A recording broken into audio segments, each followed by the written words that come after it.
ঘরের দরজায় যে দোয়া লিখে রাখলে কেউ জাদু করতে পারবে না।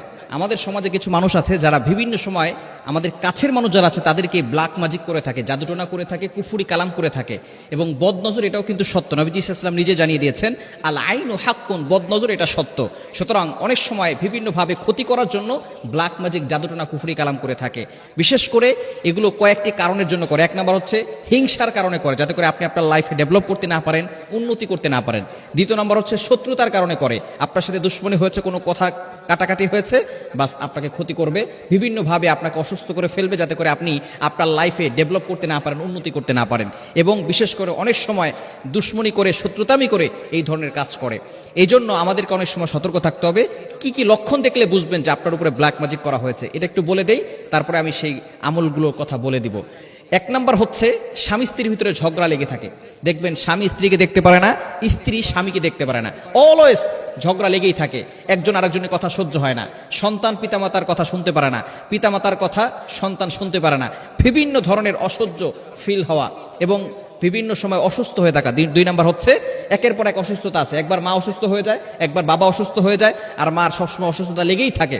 কারণ তারা টার্গেট করে ঘরের ভিতরে যিনি মহিলা আছেন তাকে যদি অসুস্থ করে ফেলা যায়, তাহলেই কিন্তু ওই সংসারের ভিতরে আর উন্নতি করা সম্ভব নয়। কেননা ঘরটাকে সুন্দর করে সাজিয়ে গুছিয়ে নারীরাই রাখে।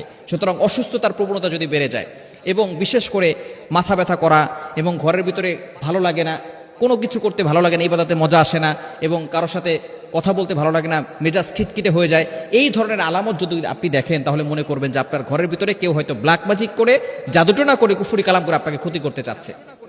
এজন্য আপনার ঘরের দরজায় এই আয়াতগুলো লিখে সেখানে টানিয়ে রাখবেন। বিশেষ করে ঘরের ভিতরে এগুলো টানিয়ে রাখবেন, অথবা এগুলোকে কাগজটাকে ভালো করে লেখার পরে সেই কাগজটাকে ভালো করে পেঁচিয়ে তারপরে সেখানে কোনো জায়গায় রেখে দিবেন।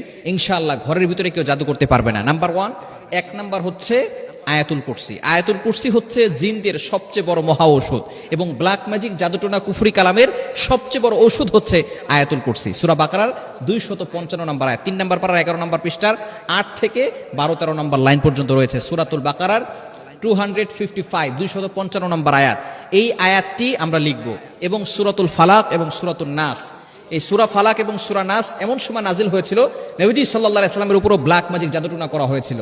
তখন আল্লাহ পাক রব্বুল আলামিন এই সূরা দুটি নাজিল করে নবীজি সাল্লাল্লাহু আলাইহি ওয়াসাল্লামকে সুস্থতার নিয়ামত দান করেছিলেন। সুতরাং আয়াতুল কুরসি লিখব এবং সূরা ফালাক, সূরা নাস, সূরা ইখলাস লিখতে পারেন এবং সূরা বাকারার শেষ দুইটি আয়াত, এগুলো যদি আপনি লিখে আপনার ঘরের দরজার আশেপাশে রাখতে পারেন, ইনশাআল্লাহ কেউ আপনার ঘরের ভিতরে ব্ল্যাক ম্যাজিক ঢুকাতে পারবে না।